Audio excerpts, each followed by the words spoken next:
Yes. Yes sir. कल वाली class को एक बार थोड़ा सा रिकॉल कर लेते, क्योंकि ये इम्पोर्टेंट थी क्लास। देखो, कल हमने डिस्कस किया था बाइनरी फेज डायग्राम क्या होता है। ठीक है, बाइनरी फेज डायग्राम को स्टार्ट करने से पहले मैंने उसके बारे में बताया था बेसिक, कि बाइनरी फेज डायग्राम होता क्या है।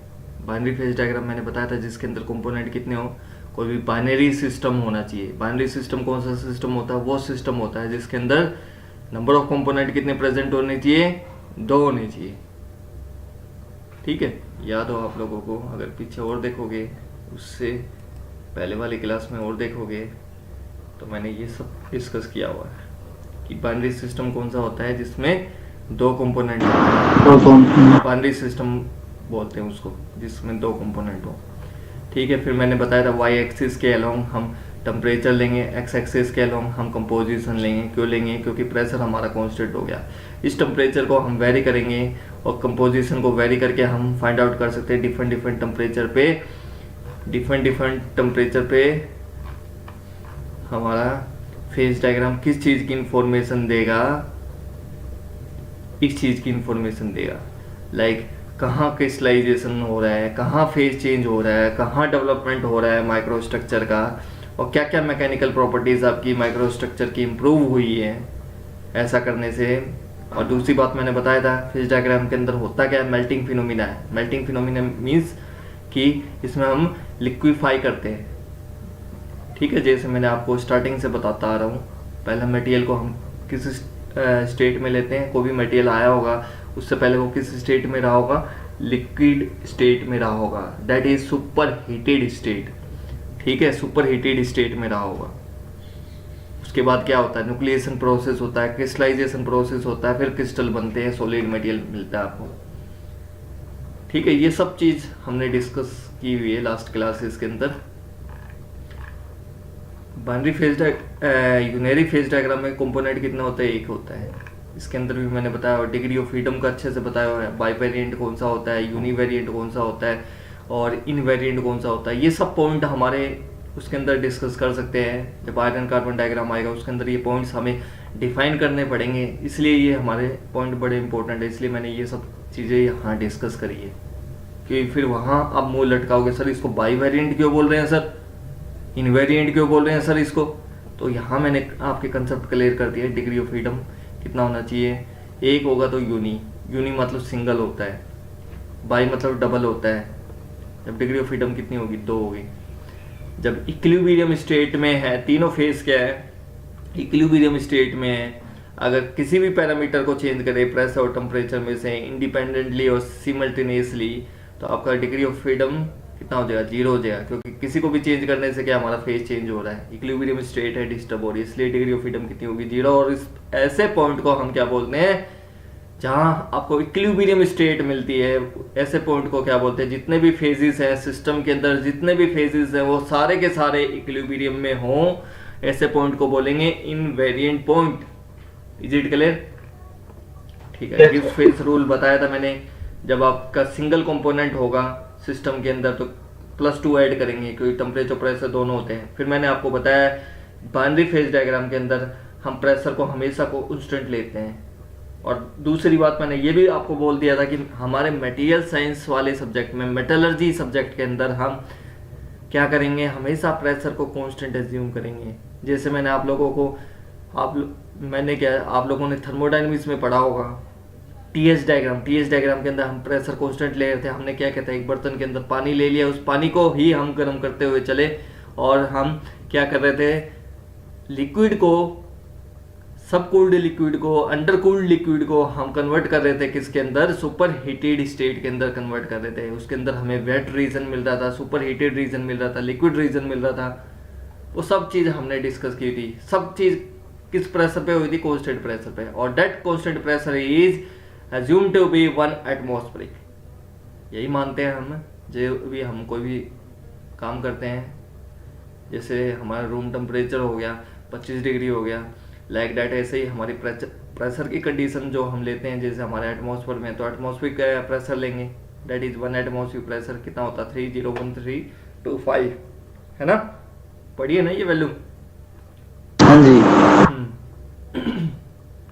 उसके बाद गेज फेज रूल हमने फिर दोबारा से मॉडिफाई किया। हमारे मटेरियल साइंस सब्जेक्ट के लिए हमने क्या किया, गेज फेज रूल को दोबारा से मॉडिफाई किया।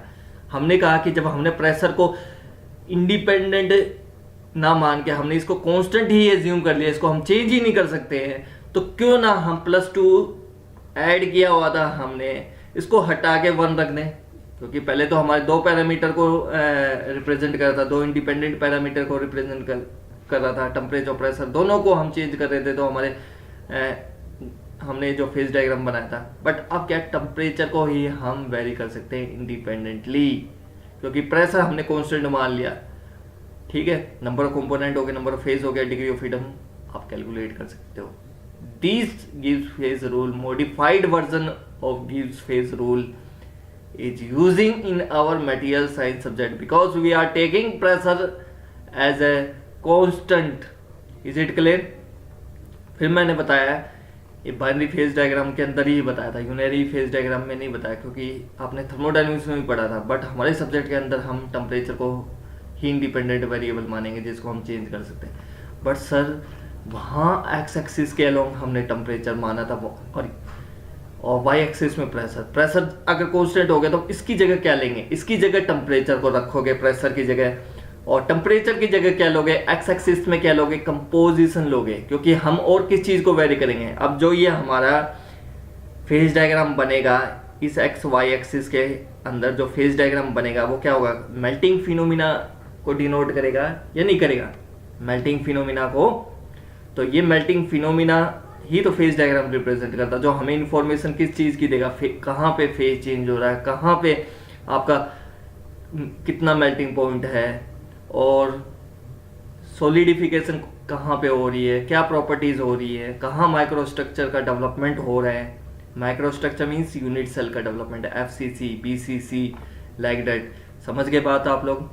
हम इसमें एक्स एक्सिस में कंपोजिशन लें, क्योंकि और कुछ है ही नहीं हमारे पास। क्योंकि हम मान लो कोई भी सिस्टम बाइनरी सिस्टम बना रहे, क्योंकि बाइनरी फेज डायग्राम में क्या बनाएंगे, सॉलिड सॉल्यूशन बनाएंगे, किसका, A और B। 2 कंपोनेंट प्रेजेंट होते हैं बाइनरी सिस्टम के अंदर, तो 2 कंपोनेंट को लेके हम क्या बनाएंगे, बाइनरी सॉलिड सॉल्यूशन बनाएंगे। तो 2 कंपोनेंट है तो जाहिर सी बात है, अब हमें ये तो पता होना चाहिए अलग अलग टेम्परेचर में। अगर एलॉय बनाया है तो हमें ये पता होना चाहिए एलॉय के साथ क्या होने वाला है, अलग अलग टेम्परेचर पे एलॉय का वेरिएशन कैसे हो रहा है। उसका वेरिएशन देखने के लिए आप कैसे देखोगे, मान लो बी कितनी अमाउंट है ए और बी के अंदर, कितनी परसेंटेज है बी की इस एलॉय के अंदर, ए जो ये बाइनरी सिस्टम है, बाइनरी सॉलिड सॉल्यूशन है, इसके अंदर कितनी अमाउंट पे कितना टेम्परेचर वेरिएशन हो रहा है, वो क्या रिप्रेजेंट कर रहा है, हमारा बाइनरी फेज डायग्राम रिप्रेजेंट कर रहा है। इज इट क्लियर और नॉट? आपको इतने समझ में आया या नहीं आया आप लोगों को? तो कंपोजिशन क्यों लिया है, और क्या चीज लेंगे आप खुद सोचो, और क्या लेंगे हम। प्रेशर हमने कांस्टेंट मान लिया, ये कंप्लीट ही हम क्या ले रहे हैं, कांस्टेंट प्रेशर पे ले रहे हैं। तो एक्स एक्सिस में हमें कुछ तो ऐसी चीज लेनी पड़ेगी जो हम टेम्परेचर के साथ देख सकते हैं। हम क्या देखेंगे, क्योंकि बाइनरी सिस्टम के अंदर ए और बी 2 कंपोनेंट है। बी बोलेगा मेरी परसेंटेज कितनी थी, मेरा कंट्रीब्यूशन कितना था इस टेम्परेचर पे, मेरे इस कंट्रीब्यूशन की वजह से क्या चेंजेस आ रहे हैं। जस्ट लाइक मैंने आपको जब एलॉय और कंपाउंड बताया था और एलॉय के बारे में बताया था, तो मैंने आपको बहुत अच्छे से बताया था। जैसे एक एग्जांपल की फॉर्म में, जैसे सुशांत एंड रिया चक्रवर्ती दोनों अपनी प्रॉपर्टीज कंट्रीब्यूट करती है, एक 5 लाख दूसरा 10 लाख, फिर दोनों की प्रॉपर्टी ऐड होने के बाद कितनी होगी, 15 होगी, इंप्रूव हुई है प्रॉपर्टी। तो सुशांत कहता है मैंने कितना इसमें ऐड किया, 10 लाख। Is it clear? समझ जी सर। तो ऐसे हम वेरिएशन करके देखेंगे हमारे इसमें फेज डायग्राम में, मेरे इतने वेरिएशन करने पे इस टेम्परेचर पे क्या हमारी मैकेनिकल प्रॉपर्टीज के अंदर चेंज आ रहे हैं, क्या क्या चेंजेस हम देख रहे हैं, क्या क्या डेवलपमेंट हो रहा है, वो सब चीजें हमें देखना है बाइनरी फेज डायग्राम के अंदर। Is it clear? ये हमारा इसका नया गिव्स मॉडिफाइड वर्जन, हमारा गिव्स फेज रूल ये होगा। ठीक है, ये हमने लास्ट क्लास से पहले डिस्कस किया था, और कल की क्लास में हमने क्या डिस्कस किया था, बाइनरी फेज डायग्राम के हेडिंग के अंदर ही मैंने ये दो चीज़ डिस्कस कर ली थी। बाइनरी फेज डायग्राम को हम फर्दर डिस्कस करने से पहले मैंने बताया था उसका कुछ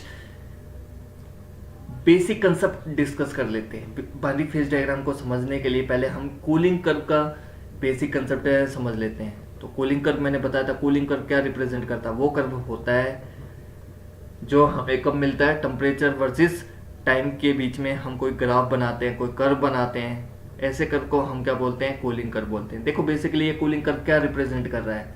ये हमने कोई सुपर हीटेड लिक्विड इसके अंदर लिया था, है ना। इस सुपर हीटेड लिक्विड को हम सॉलिडिफाई कर रहे हैं।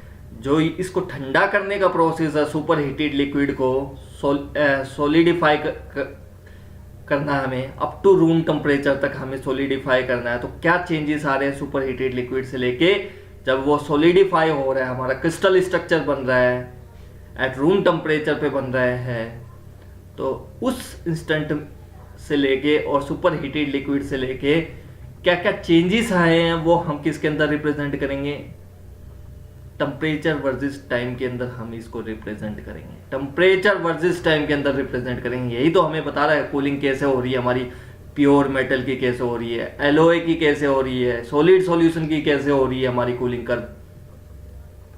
इतनी बात समझ में आई आप लोगों को? समझ में आया? हम टाइम की रिस्पेक्ट में ले रहे हैं, क्योंकि आप एक बात अच्छे से, हम कोई भी सुपर हीटेड लिक्विड लेंगे, अगर हमें उसको कूल करना है तो कैसे कूल करोगे? आप टाइम दोगे, जैसे मैंने बताया था फास्ट कूलिंग स्लो कूलिंग करते हो ना, कंसेप्ट दिया था मैंने उस टाइम आपको बताया था। वो हम कैसे देख रहे थे? टाइम के साथ देख रहे थे। 1 घंटे में कितना उसमें कूलिंग हुई है, 2 घंटे बाद कितनी हुई है, 5 घंटे में कितनी कूलिंग हुई है, वो कंप्लीट सॉलिडिफाई हुआ नहीं हुआ। जैसे मैंने आपको बताया था कि सुपर हीटेड लिक्विड कैसे होते हैं? जो लावा होता है ना, that is super heated liquid. समझ में आई बात? सुपर हीटेड लिक्विड लावा। तो इनिशियली क्या थे? एटम दूर दूर थे, फिर धीरे धीरे पास आएंगे, जैसे जैसे ठंडा होना स्टार्ट होंगे, एटम नजदीक आएंगे, इनकी ग्रुपिंग होगी, ग्रुपिंग होने के बाद क्या होगा? न्यूक्लिएशन प्रोसेस होगा। न्यूक्लिएशन प्रोसेस से क्या होगा? इनका क्या होगा? न्यूक्लिएशन प्रोसेस से यार यूनिट सेल बनेगा। यूनिट सेल को रिपीटेशन करोगे तो क्या होगा? ठीक है, ये सब चीज हमने इसके अंदर रिप्रेजेंट करी थी। ए टू बी हमारी सेंसिबल हीट है, लॉस होगी टाइम के साथ। देखो ए टू बी टाइम के साथ क्या हो रहा है? ए बी ऐसे फॉलो करते हुए जा रहा है। मतलब इसमें क्या हो रहा है? टेम्परेचर ही तो चेंज हो रहा है आपका। क्या सुपर हीटेड है टेम्परेचर से लेके जो melting temperature. What do you mean by melting temperature? Melting temperature is that temperature जिसपे क्या होगा? आपका सॉलिड है वो लिक्विड में चेंज होता है। समझ गए बात? Solid is converted into liquid, है ना, मेल्ट हो गया। हम ऐसे ही तो बोलते हैं कोई मटेरियल है हमारे पास सॉलिड है, ये किस टेम्परेचर पर मेल्ट होगा?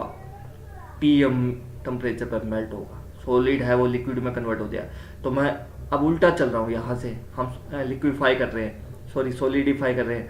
तो बी पॉइंट पे क्या हो रहा है? स्टार्ट हो रहा है न्यूक्लिएशन प्रोसेस। यहाँ से ग्रुपिंग हो रही है, ग्रुपिंग हो रही है। मान लो एक एटम, एक यूनिट सेल बन गया, यहाँ से उनकी फिर ग्रुपिंग हो रही है, ग्रुपिंग हो रही है और रिपीटेशन हो रहा है, 3D रिपीटेशन हो रहा है। फाइनली क्या हो गया? सी पॉइंट पे सॉलिड क्रिस्टल बन गया है आपका। और corresponding to C temperature we can call it as TF. TF is freezing temperature. C point पे क्या है? आपका फ्रीजिंग हो रही है, फ्रीजिंग हो रही है। फ्रीजिंग मतलब आपका क्या हो रहा है? सॉलिड मिल रहा है, रेड हॉट का सॉलिड मिल रहा है। क्योंकि सॉलिड तो हो गया, यहाँ क्या था आपका? लिक्विड प्लस वेपर था। B से लेके C के अंदर क्या था आपका? लिक्विड प्लस वेपर था प्रेजेंट। और सी पॉइंट पे क्या था? कंप्लीट सॉलिड बन चुका, कंप्लीट सॉलिडिफाई हो चुका है सी पॉइंट पे, है ना। सी से डी अब सॉलिडिफाई तो हो गया, लेकिन वो रेड हॉट है। रेड हॉट को हमें क्या है? रूम टेम्परेचर पे लेके आना है। फिर क्या करेगा? मतलब टेम्परेचर को ही कम करना है। टेम्परेचर को कम करना है तो सेंसिबल हीट फिर से लॉस्ट होगी। अब देखो बी टू सी क्या है? लेटेंट हीट आपकी लॉस हो रही है। और लेटेंट हीट कौन सी होती है? वो छिपी हुई हीट होती है, जहाँ क्या होता है? फेज चेंज होता है। आप लोगों ने थर्मोडायनेमिक्स में बहुत अच्छे से पढ़ा था। लेटेंट हीट वो हीट होती है, हिडन हीट होती है, जहां टेम्परेचर का बदलाव नहीं आता, टेम्परेचर कांस्टेंट होता। उसी टेम्परेचर पे क्या होता? फेज बदलने की कोशिश करता है। उसको क्या बोलते हैं, लेटेंट हीट बोलते हैं। और सेंसिबल हीट कौन सी होती है, वो हीट होती है जिसके ऐड या लॉस करने पे, निकालने पे टेम्परेचर के अंदर वेरिएशन आता है। ऐड करोगे तो टेम्परेचर गेन कर रहा है। पहले 50 डिग्री था, आपने सेंसिबल हीट ऐड करी, 50 से हो गया 70 80, तो ये क्या है आपका सेंसिबल हीट है। तो सेंसिबल हीट का मैग्नीट्यूड आपको पता ही है, थर्मोडायनेमिक्स में आपने बहुत अच्छे से पढ़ा, Q इक्वल टू mc/dt। और लेटेंट हीट का आपको पता है mhfg। सब चीज आप लोगों ने पढ़ी हुई बेसिक। जब तक अपना बेसिक स्ट्रॉन्ग नहीं करोगे, मुझे नहीं लगता आप हर सब्जेक्ट में ऐसे ही सफर करोगे, क्योंकि बेसिक बिना काम नहीं चलने वाला। कोई भी सब्जेक्ट है, आपको चीजें समझ में आ रही है तो मैं नहीं मानता हूं आपको चीजें समझ में आ रही है जब तक आपका बेसिक क्लियर नहीं है। आप रट्टाफिकेशन लगा रहे हो उस चीज को। इसलिए अपने बेसिक पे काम करो हर सब्जेक्ट में। जैसे मैथ को पढ़ने के लिए आपको बेसिक पढ़ना पड़ेगा आपको, ऐसा तो है नहीं डायरेक्ट आप 11th से पढ़ना स्टार्ट कर दोगे। पहले first second third fourth fifth six seventh eight ninth class पढ़ते हो, उसकी बेसिक्स पढ़ते हो, जब भी आपको 11th स्टैंडर्ड का आपका मैथ समझ में आता है। ऐसे ही हमारे हर सब्जेक्ट है, मैकेनिकल सब्जेक्ट के लिए आपको प्योर फिजिक्स पता होनी चाहिए। फिजिक्स आपको अच्छे से पता है, केमिस्ट्री अच्छे से पता है, तो आप क्या है सफ़र नहीं करोगे, लैगिंग नहीं करोगे कहीं भी कंसेप्ट के अंदर। ठीक है, ये आपने क्या किया, प्योर मेटल का कूलिंग कर्व ड्रॉ किया। अब ये एलॉय का है, समझ में आई बात। अगर हमारे पास एलॉय होगा, इसमें तो हम क्या कर रहे थे, प्योर मटेरियल का। आपको याद हो जब हमने टीएस डायग्राम पढ़ा था थर्मोडायनेमिक्स में, तो उसमें क्या हो रहा था, ऐसे ही रिवर्स प्रोसेस चल रहा था, नहीं चल रहा था। अगर मैं आपको दिखाऊंगा लाइक दैट, ऐसे कुछ बन रहा था, ये हो गया, ये हो गया, ये हो गया, ऐसे ही चल रहा था। उसमें उल्टा चल रहा था, वैसे ले रहे थे, एंट्रोपी के रिस्पेक्ट में ले रहे थे। समझ गए बात। लेकिन एलॉय का कैसे बनेगा सर, एलॉय की कूलिंग करेंगे वो कैसे होगी।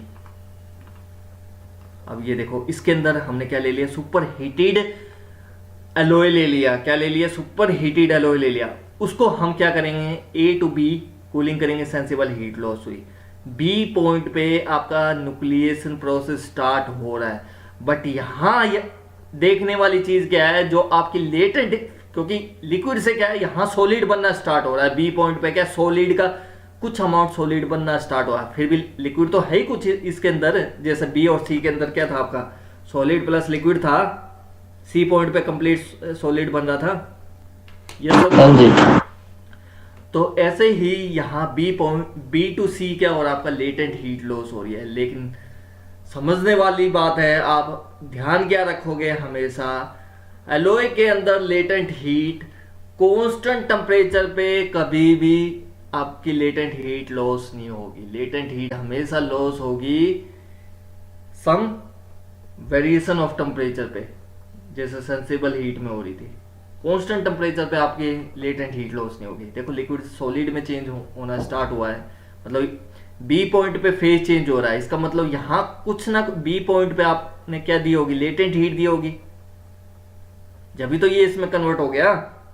और फिर उसके बाद क्या है, बी टू सी आपने क्या है, फिर आपने उसको क्या किया है, सेंसिबल हीट फिर निकली होगी। उसमें क्या था, बी टू सी, मतलब बी से लेकर सी तक इतना मैग्नीट्यूड दे रहे थे आप लेटेंट हीट का। यहां क्या, बी पॉइंट पे आपने लेटेंट हीट दी है। उसके बाद बी टू सी क्या है, आपने उसकी सेंसिबल हीट को निकाला है। ठीक है, समझ में आई बात। तो इसमें समझने वाली बात थी, कांस्टेंट टेम्परेचर पे आपकी लेटेंट हीट लॉस हो रही थी, है ना। और इसमें समझने वाली बात है, इसमें कांस्टेंट टेम्परेचर पे लेटेंट हीट नहीं लॉस हो रही है। तो ये एलॉय की खास बात है। एलॉय के अंदर कभी भी आप कांस्टेंट टेम्परेचर पे फेस नहीं बदल सकते हो। एलॉय के अंदर आप फेस बदलोगे हमेशा ऐसी लाइन के लो, लाइक दैट। ये जैसे सेंसिबल हीट की थी, ऐसी कुछ ना कुछ टेम्परेचर इसमें बदल रहा है। ये देखो, अगर इसको आप ड्रॉ करोगे कितना वेरिएशन हुआ है, ये देखो इतना वेरिएशन हुआ, इतना टाइम लिया है इसने, है ना। मतलब कुछ ना कुछ टाइम तो ले रहा है यहाँ पे, समझ में आए। सी पॉइंट पे क्या कंप्लीटली सॉलिडिफाई हो जाता है, रेड हॉट मिल जाता है, डेट इज फ्रीजिंग पॉइंट। जैसे यहाँ आपका फ्रीजिंग पॉइंट सी पॉइंट पे मिल रहा था, यहाँ यहाँ टीएम से नीचे है, यहाँ क्या था टीएम और टीएफ बराबर से ही है, यहाँ पे बराबर ही है ना, सेम ही टेम्परेचर पे आपका फ्रीजिंग भी हो रही है और मेल्टिंग भी हो रही है हाँ जी। मेटल के अंदर। तो इसमें आपको जो बात ध्यान रखनी है, TM is always greater than TF. और वी कैन से, एक लाइन लिखना भी चाहो तो आप अपनी लैंग्वेज में लिख सकते हो कि प्योर मेटल में कांस्टेंट टेम्परेचर पे आपकी क्या हो रही है, ये फिर प्रॉब्लम कर रहा है आई थिंक एक बार हैंग कर रहा है सिस्टम।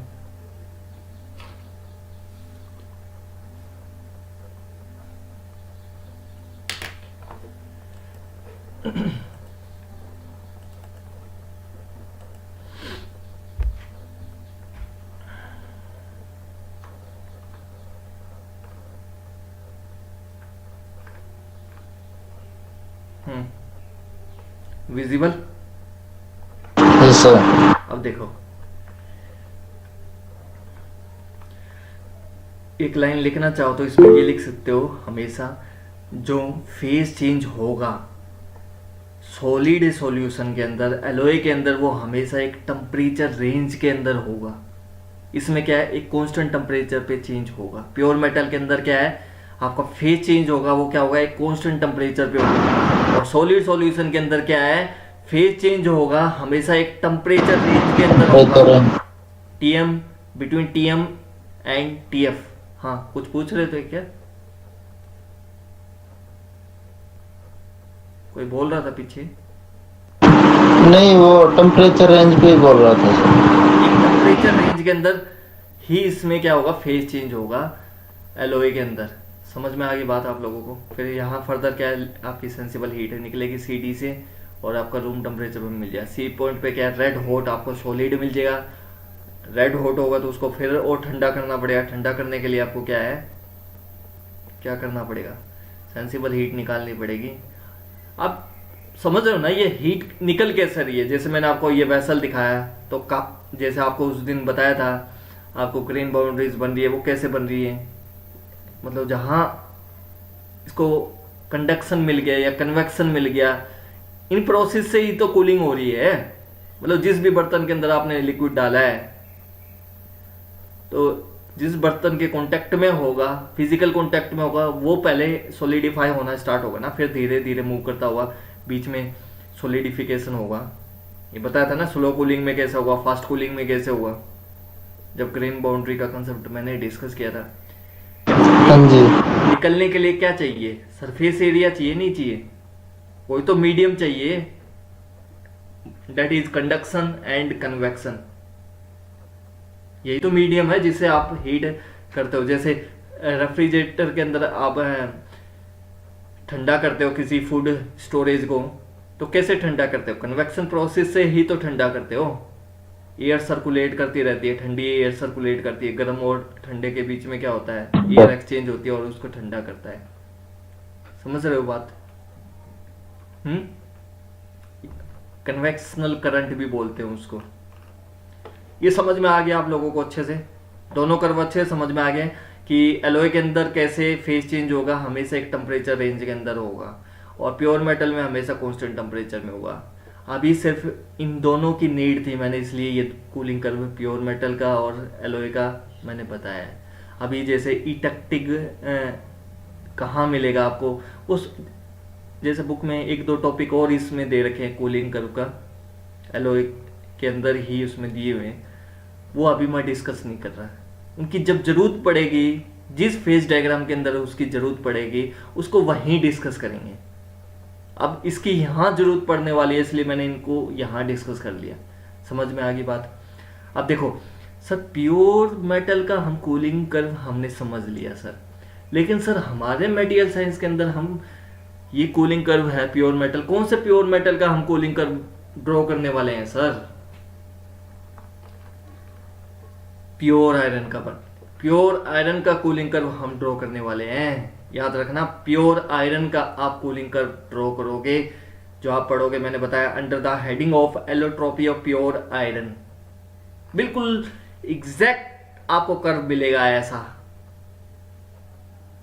जिसके अंदर आप देखोगे आयरन कैसे कन्वर्ट हो रहा है ऑस्टोनाइट फेज के अंदर, डेल्टा आयरन, ठीक है, फेराइट बोलते हैं। ये सब चीजें पढ़ोगे आप इसके अंदर जब आप एलोट्रोपी पढ़ोगे प्योर आयरन की। और हम कह भी सकते हैं कि कूलिंग कर्व आप जब ड्रॉ करोगे प्योर आयरन का, वहाँ इस टॉपिक को डिस्कस करेंगे, इसलिए ये मैंने यहाँ डिस्कस किया। अभी क्या जरूरत है हमें, सॉलिड सॉल्यूशन का मैंने इसलिए डिस्कस किया क्योंकि मैं क्या पढ़ने वाला हूँ, बाइनरी फेज डायग्राम। इसके अंदर दो कंपोनेंट होंगे तो जाहिर सी बात है एक एलॉय बनेगा, यस और नो, इसलिए मैंने यहाँ डिस्कस किया है इसको। समझ गए बात? समझ गए तो करते हैं नया टॉपिक स्टार्ट। हेडिंग क्या होगी आपकी, binary phase diagram.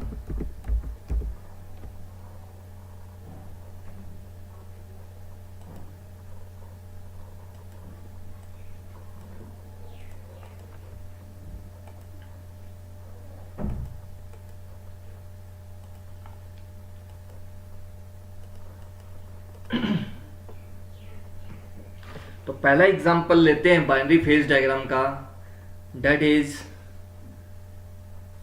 Copper nickel phase diagram. पहला एग्जांपल क्या आपका, कॉपर निकल फेज डायग्राम। ये कौन सा फेज डायग्राम है, ये बाइनरी फेज डायग्राम है, क्योंकि इसमें कितने कंपोनेंट हैं, दो कंपोनेंट है सर, दो कंपोनेंट। कंपोनेंट कितने हो गए, दो हो गए, ठीक है, समझ गए। इसलिए हम इसको क्या बोलते हैं, बाइनरी सिस्टम भी बोलते हैं। कंपोनेंट है कॉपर और निकल हो गए। तो let us draw copper nickel phase diagram. समझ तो आ रहा है ना आप लोगों को, ऐसा तो नहीं है कहीं मैं ऐसे ही हवा में करवा रहा हूँ और आप लोगों को कुछ समझ में ना आए। वैसे मैं काफी स्लो करवा रहा हूँ। चलो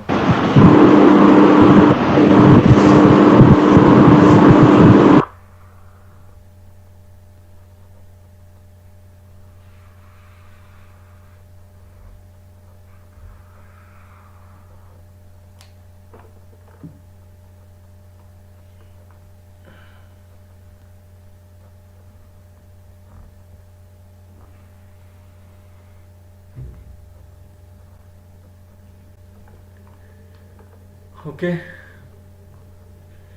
अब मैंने बताया था आपको बाइनरी फेज डायग्राम जब हम डिस्कस करेंगे, तो बाइनरी फेज डायग्राम जब हम बनाएंगे तो वाई एक्सिस में क्या लेंगे हम, what we take y axis, बोलो यार क्या लेंगे हम वाई एक्सिस में, नहीं पता? ये फायदा क्या है तुम्हें पढ़ाने का जब तुम्हें कुछ पता ही नहीं। इतना पूरा कल वाला लेक्चर मैंने रिपीट किया है, कल की पूरी क्लास मैंने फिर रिपीट करी आज, कि जिससे आप लोगों को रिवीजन होता रहे, बट फिर भी आप लोगों को कुछ नहीं पता। वाई एक्सिस के अलोंग क्या लेंगे, यहां क्या लेंगे, कौन सा वेरिएबल लेंगे यहाँ पे, टेम्परेचर लेंगे यहाँ पे, टेम्परेचर। पूछता हूं तो रिस्पॉन्ड तो कर दिया करो यार। टेम्परेचर होगा हमारा यहाँ पे, ठीक है, ये चीज समझ में आ गई बात।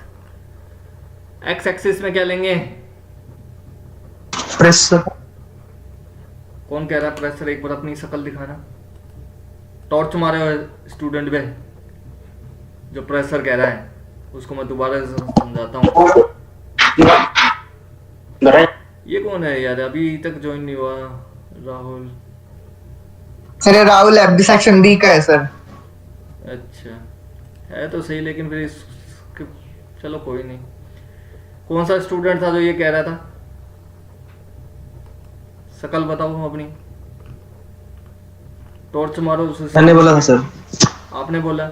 आपने मेरी पिछली क्लास अटेंड नहीं करी जिसमें करिए मैंने सर। साफ साफ बताया था हमारे मेटलर्जी के सब्जेक्ट के अंदर हम पढ़ेंगे, उसके अंदर प्रेशर को क्या मानेंगे, कांस्टेंट एज्यूम करेंगे नहीं करेंगे। कांस्टेंट जब कांस्टेंट कांस्टेंट वाले हैं जी एज्यूम सर। हो गया है तो फिर हमें एक नया वेरिएबल की तलाश करनी पड़ेगी जिसको हम टेम्परेचर के बदलने के साथ हम उसका वेरिएशन देख सकते हैं। जैसे मैंने एलओए के अंदर बताया था, just like Sushant and Riya Chakraborty sharing their properties, contributing their properties, then Sushant ask आई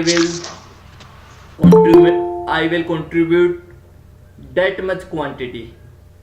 कहता है ना मेरा इतना इसमें कंट्रीब्यूशन इतना है, मतलब जो तुम्हारे अंदर है ना मैकेनिकल प्रॉपर्टी इंप्रूव हुई है ना, यस सर। वो किस वजह से हुई है? मेरे इतने ज्यादा कंट्रीब्यूशन की वजह से हुई है।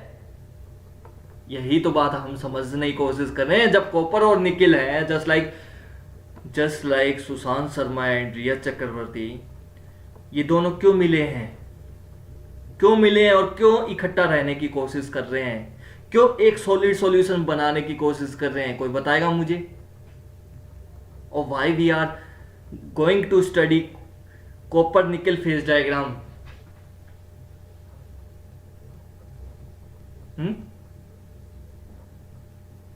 कुछ अपनी प्रॉपर्टी को इंप्रूव करने की ही तो कोशिश कर रहे हैं। एलओए के अंदर क्या करते हैं?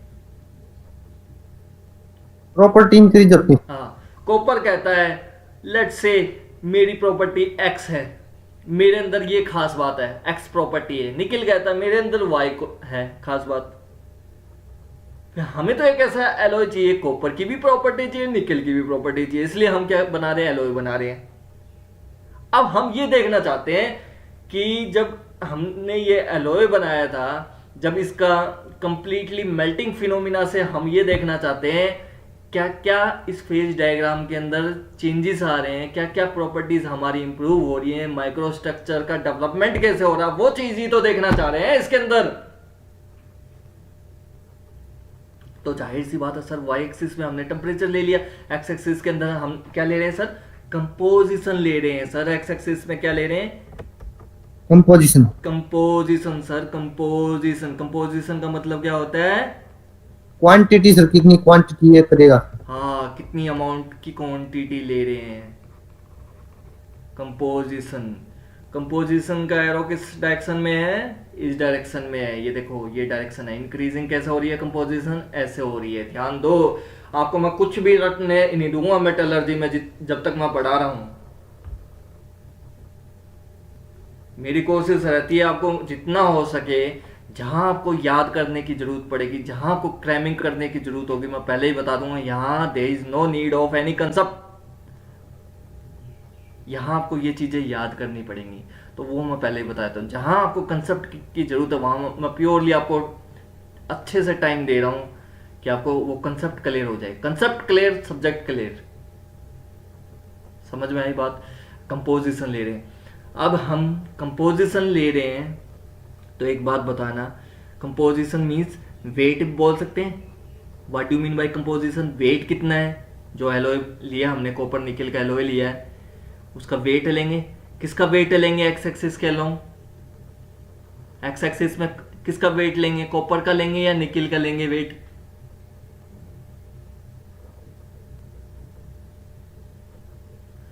हेलो स्टूडेंट, किसका वेट लेंगे हम? कॉपर का लेंगे या निकिल का लेंगे? उससे पहले मैं कुछ और डिस्कस कर लेता हूं, फिर आपको क्लियर हो जाएगी। ठीक है,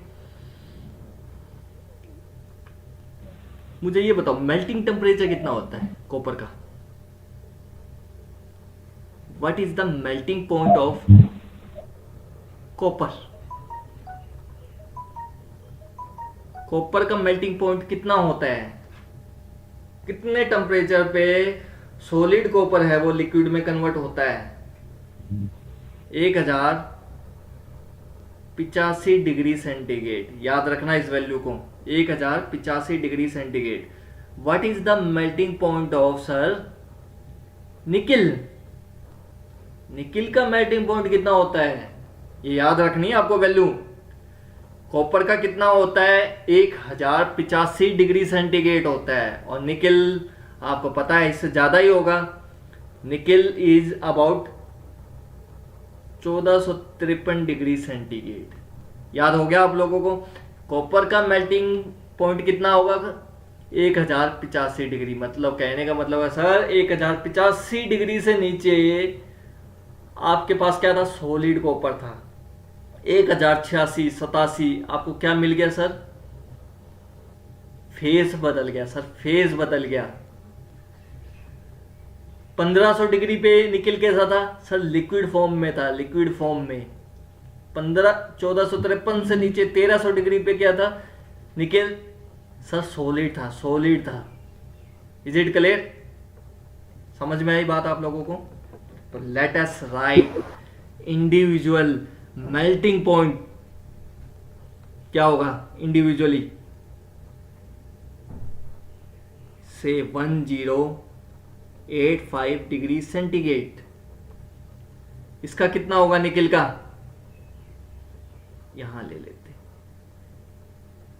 निकिल का कितना, 1453 डिग्री सेंटीग्रेड। इतनी बात समझ में आई। सर यहां पे हम क्या ले रहे हैं सर, ये किसका मेल्टिंग पॉइंट लिया सर, किसका मेल्टिंग पॉइंट है सर, ये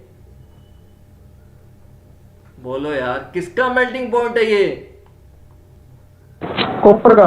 कॉपर का है सर। एक्स एक्सिस में क्या लेंगे सर हम, कॉपर का वेट लेंगे सर। कॉपर का लेंगे। प्योर मेटल का लेंगे नहीं लेंगे सर, सर कहने का मतलब है सर यहां हमारा क्या होगा सर, 100% कॉपर होगा इस पॉइंट पे। ये बात कितने लोगों को समझ में आई है, इस बात से कितने लोग इत्तेफाक करते हैं इस बात से कि 100% कॉपर रहा होगा यहां पे सर, क्योंकि प्योर मेटल की ही तो बात करी है सर हमने। प्योर मेटल का ही तो कॉपर हमारा कितना है, 1085 डिग्री सेंटीग्रेड है सर। ये देखो 100% कॉपर है, वही उसका मेल्टिंग। अगर मैं ऐसे जाऊंगा सर, अपवर्ड डायरेक्शन में जाऊंगा, तो हमारा मेल्टिंग पॉइंट कितना है सर, 1085 है। यहाँ पे इससे ऊपर क्या है सर, 1085 से ऊपर क्या है आपका, लिक्विड में रहा होगा कॉपर, और इससे नीचे क्या है सर, सॉलिड में रहा होगा। इतनी बात समझ में आई सभी को, ठीक है, गुड। Yes sir. अब मुझे ये बताओ यहां किसका लेंगे सर, किसका हम लेंगे परसेंटेज, कंपोजिशन किसका लेंगे यहां पे, निकिल का। निकिल का। 100% निकिल, निकिल। अब बातें आपको कुछ कुछ क्लियर होने लगी है या नहीं समझ में आ रही है कि सर हम क्या पढ़ने वाले हैं, समझ में आ रहा है ना। ओरिएंटेशन आपको समझने में आने लग गया है सर, फेज डायग्राम में हमें करना क्या है सर। पहले सुशांत शर्मा अकेला रह रहा था, 100% is Sushant Sharma, 100% is Riya Chakraborty. Is it clear, इसका अपना कंट्रीब्यूशन है वो हमने इस एक्सिस के अलोंग देख लिया, इसका अपना कंट्रीब्यूशन है इसके अंदर देख लिया। अब हमें फेज डायग्राम के अंदर क्या करना है, दोनों का कंट्रीब्यूशन देखना है सर, दोनों का कंट्रीब्यूशन, जिससे हमारी प्रॉपर्टी इंक्रीज हो जाए या नहीं हो जाए, या सुन लो बात समझ में आई? सर इसके बीच में क्या लेंगे सर, इसके बीच में किसकी परसेंटेज लेंगे, किसका वेट लेंगे सर। अब बताओ मुझे, मैंने यहां बता दिया आपको, कॉपर का मेल्टिंग पॉइंट पता है इतना है, निकिल का मेल्टिंग पॉइंट पता है इतना है, क्योंकि प्योर मेटल का मैंने बता दिया। अब मुझे अंदर किसका कितना क्या मेल्टिंग पॉइंट है मुझे नहीं पता, मुझे नहीं पता। इंडिविजुअली मुझे पता था कि कौन कहां फेज चेंज कर रहा है, निकिल कहां फेज चेंज कर रहा है, कॉपर कहां फेज चेंज कर रहा है, यस और नो। अंदर मुझे नहीं पता, यस सर। क्योंकि अंदर क्या है, सुशांत शर्मा एंड रिया चक्रवर्ती क्या होंगे, यहां दोनों गेट टुगेदर हो जाएंगे, एक सॉलिड सॉल्यूशन बना देंगे, प्रॉपर्टी इंप्रूव कर देंगे नहीं कर देंगे। Yes sir. कॉपर और निकिल मिल गए, कॉपर की अपनी प्रॉपर्टी है, निकिल की अपनी प्रॉपर्टी है, दोनों मिल गए, मिल गए तो फेज डायग्राम बन गया नहीं बन गया इसके अंदर। तो सर यस सर 100% कॉपर हो गया, 100% निकल हो गया, प्योर मेटल ले रहे हैं, लेकिन इन बिटवीन तो सर आपका क्या होगा सर, यहाँ तो आपका एलॉय होगा, तो सर यहाँ किसकी परसेंटेज देखेंगे, किसकी परसेंटेज देखेंगे सर यहाँ पे एक्स एक्सिस में?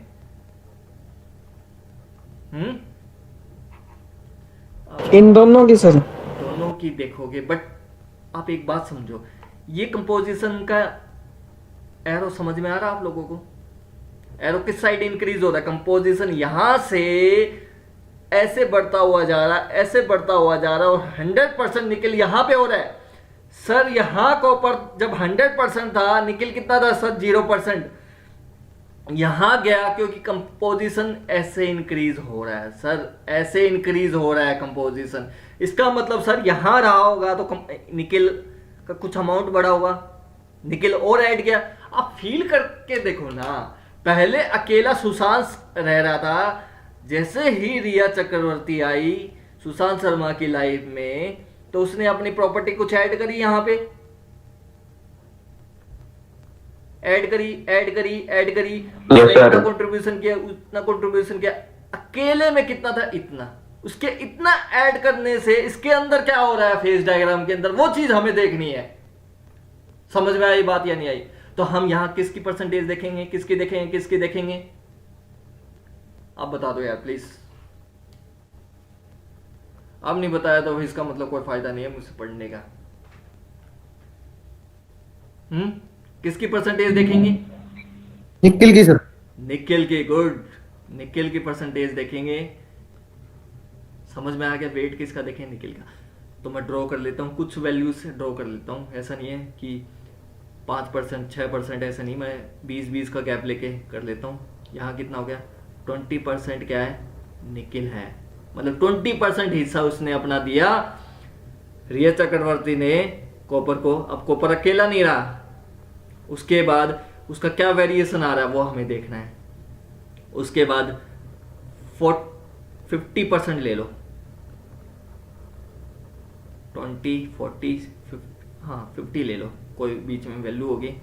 50% हो गया। यहाँ ले लो, यहाँ ले लो, इससे पहले 80% निकल, यहाँ ले लो, से कुछ भी ले लो, इन बिटवीन जो भी है। समझ में आई बात आप लोगों को इतनी?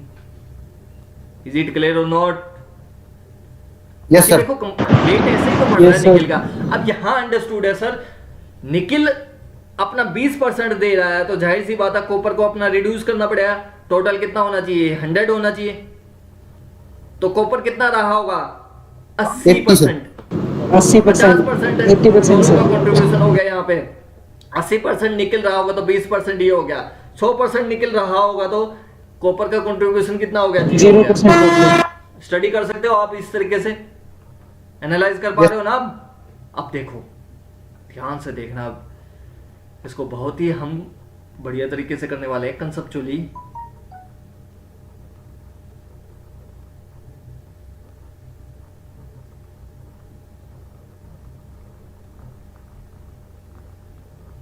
ये मान लो 20 है, ठीक है।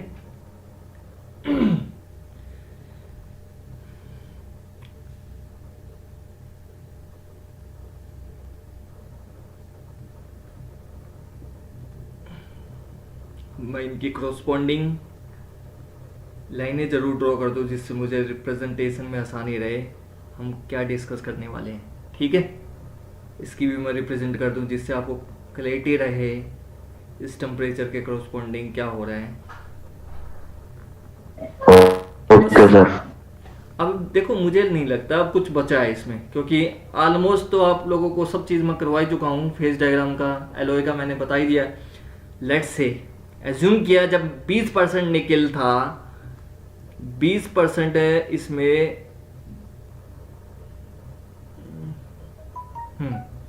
20% निकल था से इस पॉइंट पे रहा होगा, ए पॉइंट पे। लेट्स से कितना टेम्परेचर रहा होगा यहाँ पे? 1600 डिग्री मान लेता हूँ से। मुझे नहीं पता कितना एक्सपेरिमेंटली कोई भी है, मुझे नहीं पता इस वाले एक्सपेरिमेंटली। मुझे पता है कॉपर का कितना होता है, इसका कितना होता है, निकिल का कितना होता है मेल्टिंग पॉइंट, है ना। मैंने एज्यूम कर लिया, क्योंकि मुझे क्या करना है, फेज डायग्राम बनाने के लिए मुझे क्या करना है, आपको याद हो मुझे क्या करना है, मुझे यही तो करना है सर, ये जो किया हुआ है। सुपर हीटेड स्टेट में लेना है लिक्विड को, सुपर हीटेड स्टेट में लेना है a point. Is it clear? Yes sir. Super heated state में ले लिया हमने दोनों को, जब दोनों को हमने सुपर हीटेड स्टेट में लिया, एक एलॉय बना दिया। ए पॉइंट पे एक एलॉय है जिसके अंदर कितना अमाउंट में है, अगर ए पॉइंट की अगर मैं बात करूं, ए पॉइंट की बात करूं कितना है, 80% आपका क्या है, कॉपर है,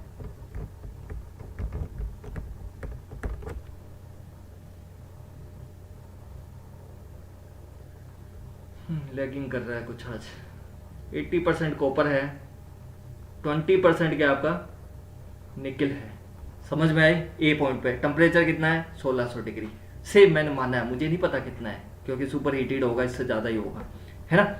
अब एक बात समझो, अब हम कूलिंग कैसे कर रहे हैं, कूलिंग कैसे करेंगे, इस लाइन के अलोंग करेंगे। इस पॉइंट पे पहुंचा से बी पॉइंट पे पहुंचा, क्या यहां पे सॉलिडिफिकेशन स्टार्ट हो जाएगी? देखो एलोय किसका है, कॉपर और निकिल का है, बात समझने की कोशिश करना। एलोय किसका है, कॉपर और निकिल का है। सुपर हीटेड स्टेट में थे ए पॉइंट पे, और जैसे ही ए पॉइंट से बी पॉइंट पे आ रहे हैं हम कूलिंग करते हुए, मैं ठंडा करते हुए आ रहा हूं 1600 डिग्री से, हम मेल्टिंग पॉइंट ऑफ निकिल पे पहुंच गए 1453। यहां क्या होगा, कुछ होगा, कुछ होगा या नहीं होगा? आंसर करो यार, वैसे मजा नहीं आता कि मैं अकेला ही पढ़ाता रहा और आप कुछ जवाब ही ना दो। क्या होगा इस बी पॉइंट पे?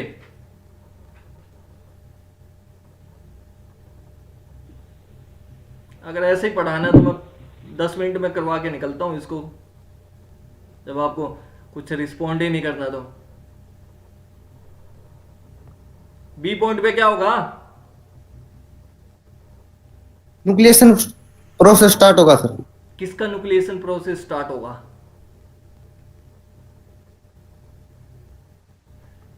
फील करने की कोशिश करना। हमने क्या लिया, 80% कॉपर था, 20% निकल था, और ए पॉइंट पे जैसे इसको हम ठंडा करते हुए आ रहे हैं 20% न्यूक्लिएशन था। अब जैसे 1453 डिग्री सेंटीग्रेड पहुंचा, न्यूक्लिएशन 20% न्यूक्लिएशन बोलते हैं।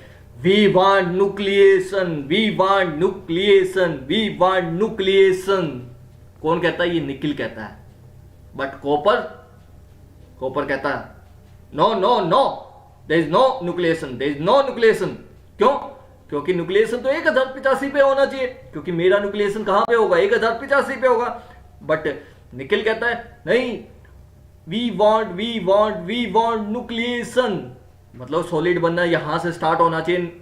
निकिल कोशिश करता है सॉलिड बनने की, क्या बन पाएगा? Try to understand that concept. क्या बी पॉइंट पे निकिल बन पाएगा? जो निकिल के एटम थे 20% है निकिल, मतलब कंप्लीट हमारे पास सॉलिड सॉल्यूशन ले लिया, उसमें 20% निकिल थे, तो निकिल के जो एटम थे वो चिल्लाने लग जाते हैं we want nucleation, we want nucleation, हम सॉलिड बनना स्टार्ट करेंगे, हम सॉलिड बनना स्टार्ट करेंगे। क्या बी पॉइंट पे कॉपर उसको निकिल बनने, कॉपर निकिल को निकिल का न्यूक्लिएशन बनने देगा? प्लीज रिस्पॉन्ड यार। बी पॉइंट पे कॉपर निकिल को के एटम का न्यूक्लिएशन होने देगा या नहीं देगा? Just try to understand. Here is the majority of copper, majority is very very large as compare to nickel. तो निकिल की कहां चलेगी? निकिल चिल्लाता रहेगा we want nucleation, we want nucleation, but copper क्या करेगा? No no, there is no nucleation, no nucleation, stop, stay silent, no nucleation. तो but nickel चिल्लाता रहेगा, उसकी आवाज कौन सुनेगा? इसी में टाइम निकल जाएगा, कूलिंग में इसी में टाइम निकल जाएगा। Cooling cooling cooling cooling cooling cooling cooling like that. से मुझे नहीं पता कितना है, एक्सपेरिमेंटली जो भी वैल्यू आई होगी, मैं मान लेता हूं 1300 डिग्री सेंटीग्रेड है। That is C point.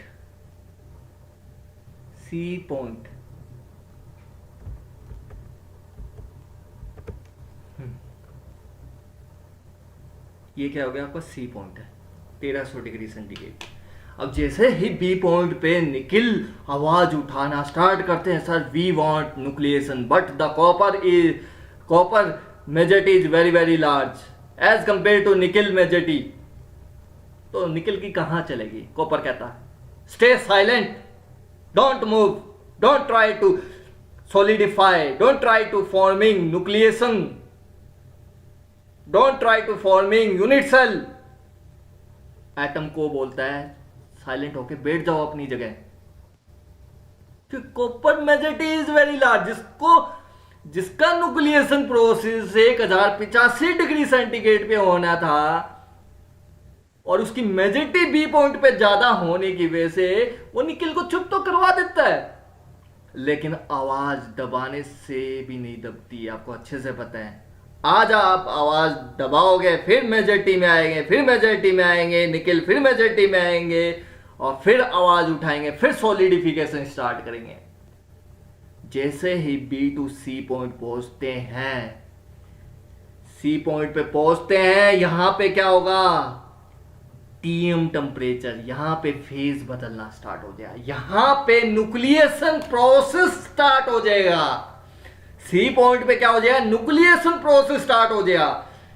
क्यों? क्योंकि अब निकिल की मेजॉरिटी हो गई है। निकिल कहता है बी से सी तक पहुंचते पहुंचते वो चिल्लाता रहे, लेकिन फाइनली क्या है? Copper stay silent. यहां कॉपर उसको बोलता है, जैसे ही वो निकिल कोशिश करता है, निकिल के एटम कोशिश करते हैं सॉलिडिफाई होने के लिए, न्यूक्लिएशन प्रोसेस को स्टार्ट करने के लिए, तो कॉपर उसको बोलता है stay silent mister nickel, stay silent,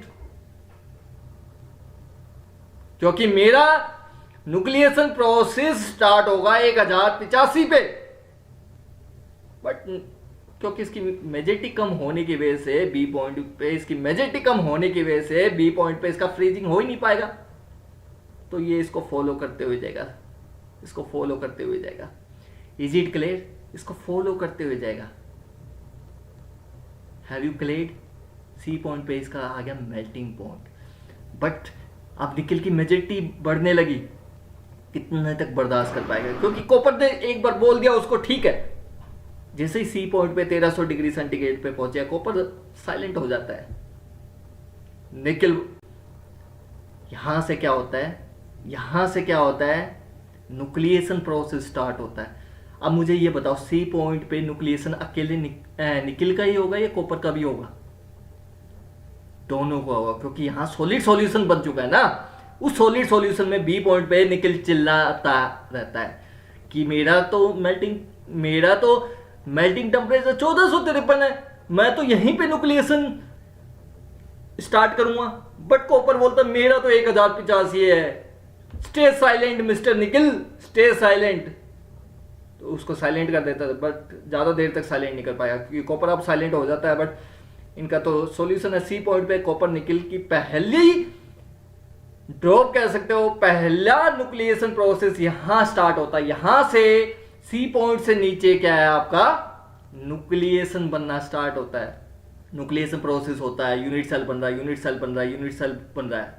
अब 1085 तो आ गया, क्या 1085 पे ही हो पाएगा या उससे ऊपर हो पाएगा? फील करके देखो इसको।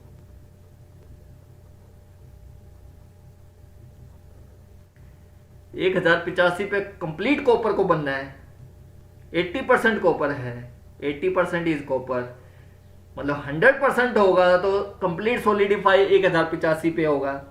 तो जाहिर सी बात है 80% है तो ये इससे नीचे होगा।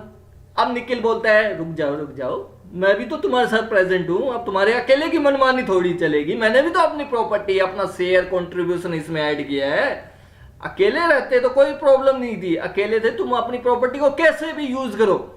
अब तुम्हारा 80% का कंट्रीब्यूशन है। रिया चक्रवर्ती कहती है सुशांत को, मेरा भी तो 20% कंट्रीब्यूशन है। अब 20% कंट्रीब्यूशन होने की वजह से तुम 1085 पे सॉलिडिफिकेशन नहीं हो सकते, अपनी मर्जी नहीं कर सकते हो।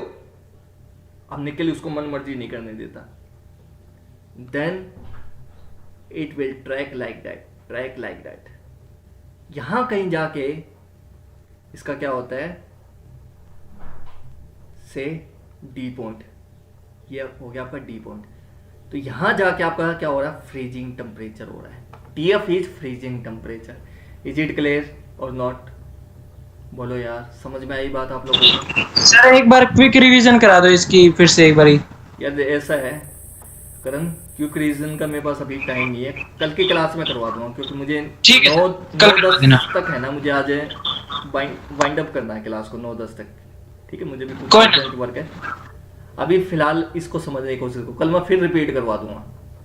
Okay sir. ठीक है, अब देखो ए पॉइंट पे आपका क्या था, यहाँ आपका था बी पॉइंट पे निकल न्यूक्लिएशन प्रोसेस के लिए स्टार्ट करता है, बट उसकी 20% कंट्रीब्यूशन और 80% होने की वजह से उसकी नहीं चलने देता कॉपर। यहाँ पे कहीं जाके पहला न्यूक्लिएशन प्रोसेस स्टार्ट होता है। फर्स्ट न्यूक्लिएशन प्रोसेस स्टार्ट होता है यहाँ से। तो सी और डी के बीच में क्या, डी पॉइंट पे क्या है, सॉलिडिफाई हो जाता है, बट रेड हॉट होता है। समझ गए बात? यस और no? Yes sir. Yes sir. अब इसको थोड़ा सा डायग्राम को क्लीन करने के लिए इसको मैं थोड़ा रब कर रहा हूँ।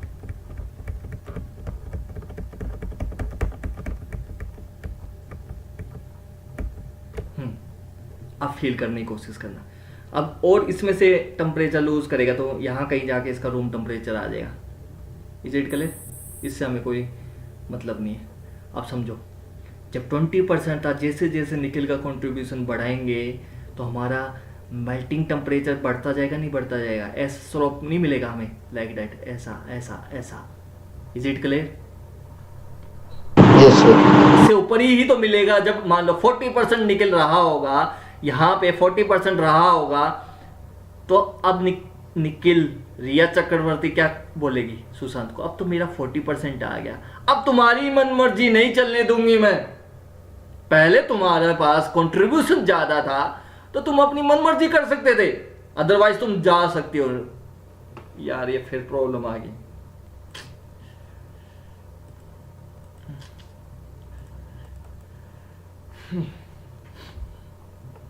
हीटिंग ज्यादा हो रही है। विजिबल? समझने की कोशिश करनी। पहले तुम्हारे पास कंट्रीब्यूशन ज्यादा था, सुशांत को कहती है रिया चक्रवर्ती सुशांत को कहती है तुम्हारे पास कंट्रीब्यूशन ज्यादा था तो तुम्हारी मन मर्जी थी, मुझे तुम्हारे ऊपर ज्यादा डिपेंड होना पड़ रहा था, बट अब मेरा कंट्रीब्यूशन बढ़ रहा है तो you have to follow me. But ऐसा नहीं है कि मेरी पूरी चलेगी, क्योंकि 40% है, इसका मतलब ऐसा नहीं है कि तुम यहां मुझे फ्रीजिंग हो, यहां न्यूक्लिएशन प्रोसेस होने दोगे निकिल एटम का। अब कहां होगा निकिल एटम का? अब यहां होगा, इससे ऊपर होगा नहीं होगा, क्योंकि इसका कंट्रीब्यूशन बढ़ेगा तो जाहिर सी बात है ऊपर होगा, कॉपर की नहीं चलेगी। यस और नो? फिर यस सर। टेम्परेचर डिक्रीज हो तो इसका भी यहाँ होगा, मे बी यहाँ हो सकता, यहाँ होगा, यहाँ होगा, यहाँ होगा, ऐसे ही तो डिक्रीज होगी, लाइक दैट। ये डिक्रीज। Is it clear? समझ के बात? ये देखो, थोड़ा सा ऐसे बनाता हूँ डायग्राम, थोड़ा स्मूथ अच्छा बनेगा। प्यारा डायग्राम बनाने के लिए मुझे ये बनाना पड़ेगा, लाइक दैट। समझ गए? अब ये देखो, इसका TM मुझे जब अकेला कॉपर रहा होगा, कॉपर बोले मेरे पास मेरी प्रॉपर्टी, अब मुझे किसी की जरूरत नहीं है, मैं अकेला हूं, मेरी डिग्री ऑफ फ्रीडम इनफिनाइट है, मेरे दिल में जो आएगा वो करूंगा। अकेला है तो कुछ भी करेगा, तो वो तो अपने ही मेल्टिंग पॉइंट पे सॉलिड TM मिलेगा, उसका TM क्या होगा, अपने ही मेल्टिंग टेम्परेचर क्या होगा, अपने ही तो मेल्टिंग पॉइंट पे होगा। यस और नो? Yes sir. तो ऐसे ही तो बढ़ेगा लोकस। Is it clear? अब ये है फ्रीजिंग, ये हो गया इसका, ठीक है। अब देखो लाइक दैट, फ्रीजिंग पॉइंट थोड़ा सा इसमें आई थिंक, क्योंकि ये इसका कंट्रीब्यूशन हो रहा है ना, फ्रीजिंग पॉइंट ऊपर लेते हैं जब ग्राफ अच्छे से बनेगा। फील करना, कंसेप्ट को समझने की कोशिश करना।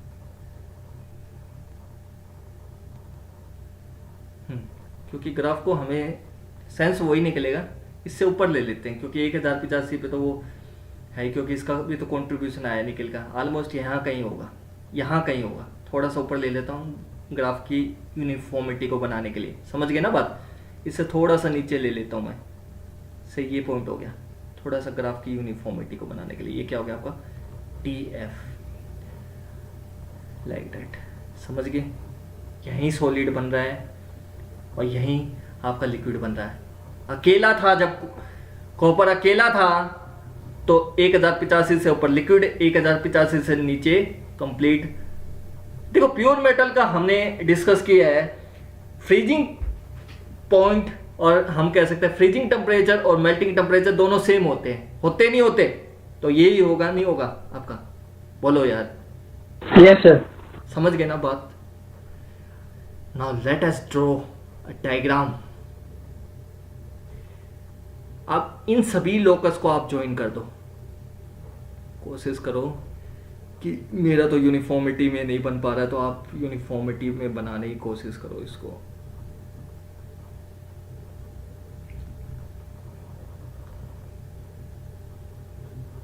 ज्वाइन कर दिया। सभी के टेम्परेचर अलग अलग हैं। जो निकल का 80% पे कितना होगा, यहाँ होगा। जब 100% होगा तो 1085 पे ही टच करेगा, नहीं करेगा?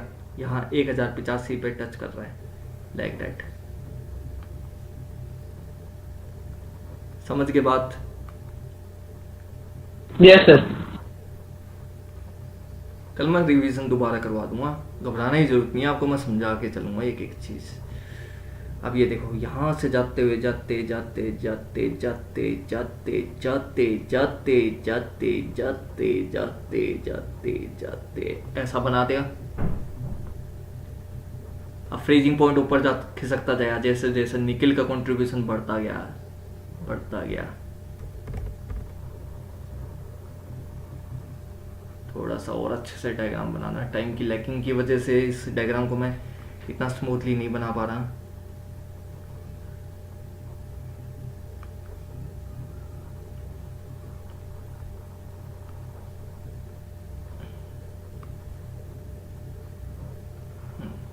Is it clear?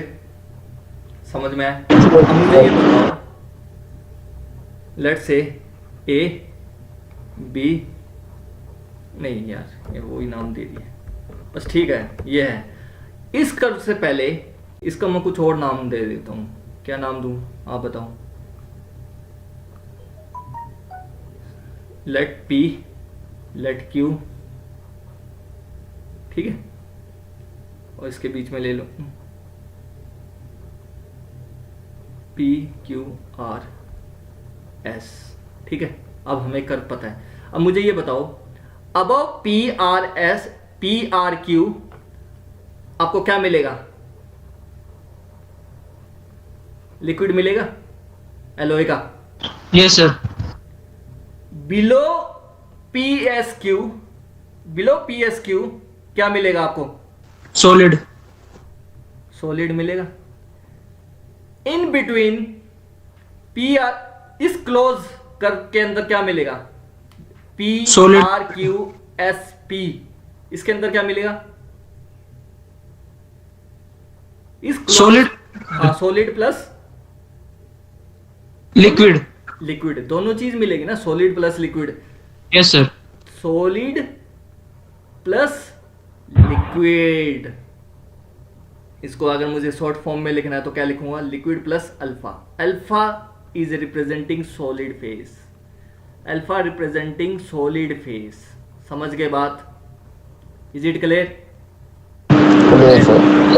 अल्फा समझ में आ गया नहीं आ गया आपको? Yes sir. Yes sir. PRQ curve को क्या बोलोगे? देखो ये लिक्विड और इस रीजन को भी क्या बोलते हैं? मसी जोन बोलते हैं। मसी जोन मतलब क्या होता है? जैसे दलदल देखी आप लोगों ने, टेक्निकल वर्ड है ये इसलिए मैं लिखवा रहा हूं। मसी जोन, दलदल देखी आप लोगों ने? दलदल उबड़ खाबड़ होता है, हेट्रोजीनियस होता है, होमोजीनियस नहीं होता, हेट्रोजीनियस होता है, उसको मसी जोन बोलते हैं। अब ये मसी जोन और लिक्विड को जो कर्व सेपरेट करेगा, PRQ is a curve with separating mushy zone and liquid, that is known as liquidus line. इसको क्या बोलते हैं? लिक्विडस लाइन बोलते हैं। तो PRQ is known as liquidus line. PSQ को क्या बोलेंगे? With separating mushy zone and solid, a curve with separating messy zone and solid is known as solidus line। इसको क्या बोलते हैं? solidus line बोलते हैं। नाम है इनका, टेक्निकल नाम है। liquidus line कौन सी होगी? जो लिक्विड और मसी जोन को सेपरेट करेगी उसको बोलेंगे लिक्विडस लाइन। जो सॉलिड फेज और मसी जोन को सेपरेट करेगी उसको सॉलिडस लाइन बोलते हैं। मसी जोन क्या होता है? जिसके अंदर दोनों चीज हो, हेट्रोजीनियस मिक्सचर होता है इसमें। समझ में आई बात आप लोगों को? यस और नो? Yes sir. तो जैसे कि मैं आप लोगों को बता चुका हूं, इसमें जो अपने होमी रोथरी कंडीशन को फॉलो करते हुए आपको माइक्रोस्ट्रक्चर बनाना है।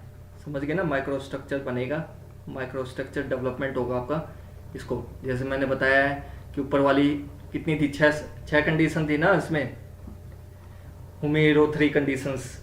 उसमें बताया था अगर इसका कॉपर का और निकल का माइक्रोस्ट्रक्चर कैसा होता है? FCC। देखो कॉपर याद रखो, मैंने बताया था आपको, बैटल ऑफ प्लासी की लड़ाई के बाद निकल किडमैन सारा गोल्ड लेके फुल हो जाती है, निकल। तो दोनों क्या हो गए? दोनों का सेम फेज है। सॉल्यूट कौन सा है? सॉल्वेंट कौन सा? अब आप रिकॉग्नाइज कर सकते हो, solvent is our copper, solute is nickel. Is it clear? और कौन सा इसमें सॉलिड सॉल्यूशन बन रहा है? सब्स्टिट्यूशनल सॉलिड सॉल्यूशन हो रहा है। Is it clear? समझ में आई? जो हमने पीछे बेसिक्स पढ़े थे। तो हुमी रोथरी एक अपने साइंटिस्ट है, उनकी कंडीशन को फॉलो करते हुए माइक्रोस्ट्रक्चर का डेवलपमेंट होगा। तो यहाँ किसका डेवलपमेंट होगा? जो सॉलिड फेज बनेगा इस एलॉय का, एक एलॉय बनेगा, कॉपर निकल का एलॉय बनेगा, उसका जो सॉलिड फेज होगा उसका माइक्रोस्ट्रक्चर बनेगा, वो इसको फॉलो करते हुए बनेगा। तो FCC ही तो बनेगा इसका। यस और नो? Yes sir. ठीक है, अब समझो, एक ऐसा सिस्टम जिसमें कंपोनेंट है, जैसे लिक्विड है और सॉलिड है, कि कंप्लीट सॉल्युबिलिटी हो जाए। ध्यान से सुनना इस लाइन को।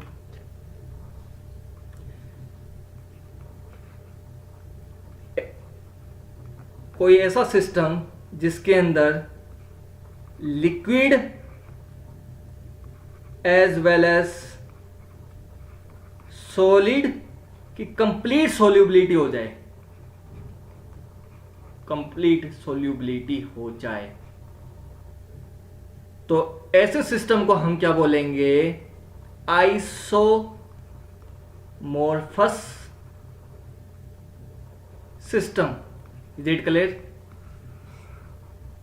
समझ में आई बात आप लोगों को? आइसोमॉर्फस सिस्टम कौन सा सिस्टम होगा?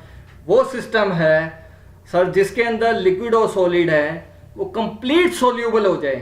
कंप्लीट सोल्यूबल मतलब दोनों लिक्विड और सॉलिड है, एक सॉलिड सॉल्यूशन बनाएंगे, सब्स्टिट्यूशनल सॉलिड सॉल्यूशन बनाएंगे, और उसमें क्या है? होमोजीनियस मिक्सचर हो जाए उनका। होमोजीनियस मिक्सचर है, ऐसा नहीं है कि लेफ्ट हो जाए। जैसे हम पानी के अंदर चीनी घोल रहे हैं, चीनी कंप्लीट सोल्यूबल होगी। ऐसा सिस्टम को हम क्या बोलेंगे? Isomorphous system. A system in which a system of component which has complete liquid as well as solid solubility is known as isomorphous system. समझ में आया? जो लिक्विड फेज में भी और सॉलिड फेज के अंदर कंप्लीट सोल्यूबल हो जाए, ऐसे सिस्टम को हम क्या बोलेंगे? Isomorphous system. इतनी बात समझ में आ गई बात आप लोगों को? तो ये था आपका कोपरनिकल फेज डायग्राम, ठीक है? बाइनरी फेज डायग्राम बोलते हैं। इसके अंदर दो कंपोनेंट है। समझ में आ गया आप लोगों को ये कैसे बनाकर? इसको एक बार आप रिवाइज कर लेना, कल एक बार फिर इसको रिवीजन कर लेंगे। ड्यू टू टाइम कंस्ट्रेंट हमें क्लास को यहीं वाइंड अप करना पड़ेगा, इसलिए मैं कहता हूँ थोड़ा सा टाइम की कोशिश करो। 7:30 बजे ही क्लास स्टार्ट हो जाए तो बेटर रहेगा, आपको टाइम ज़्यादा मिलेगा, ठीक है? जी सर।